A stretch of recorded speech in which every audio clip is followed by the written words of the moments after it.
Hi hello నమస్తే welcome to Sri Bala stories. ముందుగా గత ఏడాది నుంచి నా వీడియోలను ఆదరించి ప్రోత్సహిస్తున్న వీక్షకులందరికీ ధన్యవాదాలు తెలియజేస్తూ మీ అభిమానం ఆదరణ ఇలాగే కొనసాగాలని కోరుకుంటున్నాం.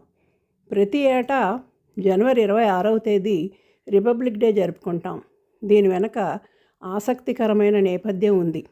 భారత జాతీయోద్యమంలో మితవాద అతివాద దశల అనంతరం గాంధీ ప్రవేశంతో అహింస ప్రధాన సూత్రంగా ఉద్యమం జరుగుతున్న రోజులవి.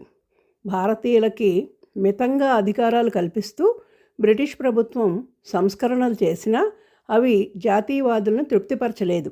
1927లో ప్రభుత్వం సర్ జాన్ సైమన్ అధ్యక్షతన ఓ కమిషన్ని భారతదేశంలో ఎటువంటి రాజ్యాంగ సంస్కరణలు ప్రవేశపెట్టాలి, అప్పటి వరకు ఉన్న సంస్కరణలు ఎలా అమలు జరుగుతున్నాయో పరిశీలించే నిమిత్తం పంపింది. అయితే అందరూ శ్వేతజాతీయులే ఉండడంతో భారతీయులకి నచ్చలేదు. సైమన్ కమిషన్ బహిష్కరించి సైమన్ గోబ్యాక్ నినాదాలతో దేశమంతటా నల్లజెండాల ప్రదర్శన హర్తాళ్లు జరిగాయి. అప్పటి భారత రాజ్య కార్యదర్శి లార్డ్ బిర్కెన్హెడ్ అన్ని పార్టీలు ఆమోదించే రాజ్యాంగం తయారు చేసుకోగలరా అంటూ భారతీయులకి సవాల్ విసిరాడు. అన్ని పార్టీలు దాన్ని స్వీకరించి మోతీలాల్ నెహ్రూ అధ్యక్షతన ఓ కమిటీ ఏర్పాటు చేసి నివేదిక తయారు చేసింది. ఇందులో డొమినియన్ స్టేటస్ అడగడంతో జవహర్లాల్ నెహ్రూ, సుభాష్ చంద్రబోస్ మొదలైన వారికి నచ్చలేదు. పూర్ణ స్వరాజ్యం వీళ్ళు కాంక్షించారు. గాంధీజీ వీరి మధ్య రాజీ కుదర్చడంతో 1929 డిసెంబర్ 31లోగా బ్రిటిష్ ప్రభుత్వం ఈ నివేదికను ఆమోదించకపోతే మరొక ఉద్యమాన్ని ప్రారంభిస్తామని అన్నారు. జవహర్లాల్ నెహ్రూ అధ్యక్షతన 1929లో లాహోర్లో జరిగిన కాంగ్రెస్ సమావేశంలో పూర్ణ స్వరాజ్య తీర్మానం చేసి భారతదేశానికి సంపూర్ణ స్వరాజ్యం సాధించడమే లక్ష్యమంటూ చరిత్రాత్మకమైన ప్రకటన చేశారు. అప్పుడే 1930 జనవరి 26న దేశమంతటా స్వాతంత్ర దినోత్సవాలు జరపాలని నిర్ణయించారు. ఇది జరిగిన కథ. 1949 నవంబర్ 26న మన రాజ్యాంగం ఆమోదించబడి 1950 జనవరి 26 నుండి అమల్లోకి వచ్చింది. ఆగస్టు 15 విదేశీ పాలన నుండి స్వతంత్రం పొందినందుకు, జనవరి 26 రాజ్యాంగం అమల్లోకి వచ్చినందుకు ఉత్సవాలు జరుపుకుంటున్నాం.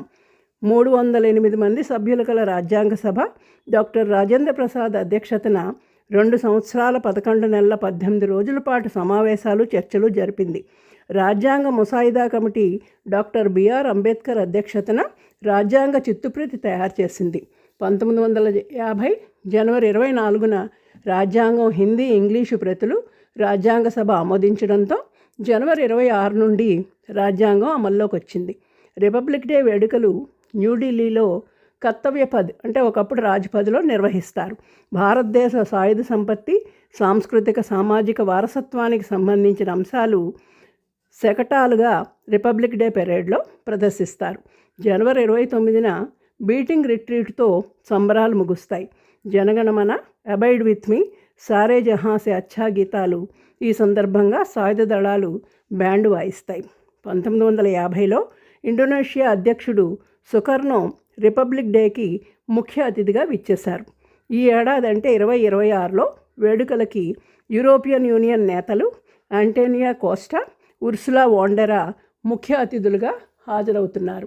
ఈ ఏడాది 150 సంవత్సరాల వందేమాతర గీతం, ఆత్మనిర్భర్ భారత్ ఆధారంగా శకటాల ప్రదర్శన ఉంటుంది. దేశమంతటా కూడా గణతంత్ర దినోత్సవ వేడుకలు జరుపుకుంటారు. ఎందరో వీరుల త్యాగఫలం ఈనాడు మనం అనుభవిస్తున్న స్వాతంత్రం. వారందరినీ తలుచుకొని వందేమాతరం అంటూ నినదిద్దాం, భారతమాత ఔన్నత్యాన్ని దశ దిశలా వ్యాపింపచేద్దామంటూ యువత ముందుకు రావాలి. Vande Mataram. Thank you. Please like, share and subscribe.